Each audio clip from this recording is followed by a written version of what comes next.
Hi friends, எல்லாரும் எப்படி இருக்கீங்க? நல்லா இருக்கீங்களா? இப்போ நான் என்ன டிப்ஸ் சொல்ல போறேன்னா, நிறைய பேத்துக்கு அவங்களோட பேங்கிள் சைஸ் தெரியாது.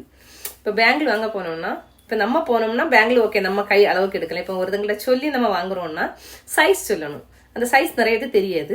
அது எப்படி பார்க்கணும் நான் இப்போ சொல்லித்தரேன் பாருங்க. ஒரு மார்க்கரை எடுத்துக்கோங்க. எடுத்து இந்த கை நம்ம இங்கே இருக்குல்ல, இந்த இடத்துல ஒரு மார்க் பண்ணிக்கோங்க.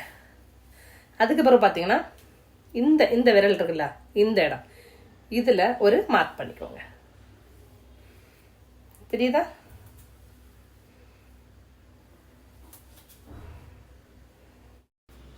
இப்போ நம்ம மார்க் பண்ண அந்த இடத்த ஒரு ஸ்கேல் வச்சு அளந்து பாருங்க. கரெக்டாக எனக்கு 6 சென்டிமீட்டர் வருது.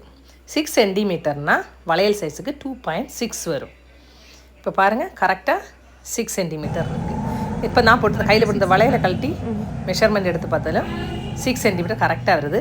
இப்போ பாருங்கள், இந்த சார்ட்டை பார்த்தாலே உங்களுக்கு கரெக்டாக தெரியும். 6ன்னா 2.6 பார்த்தீங்களா? இனி நீங்களும் உங்களோட பேங்கிள் சைஸ் என்னன்னு வீட்டில் ஒரு ஸ்கேலு ஒரு மார்க்கர் இருந்தாலே போதும், நீங்களே கண்டுபிடிச்சிடலாம்.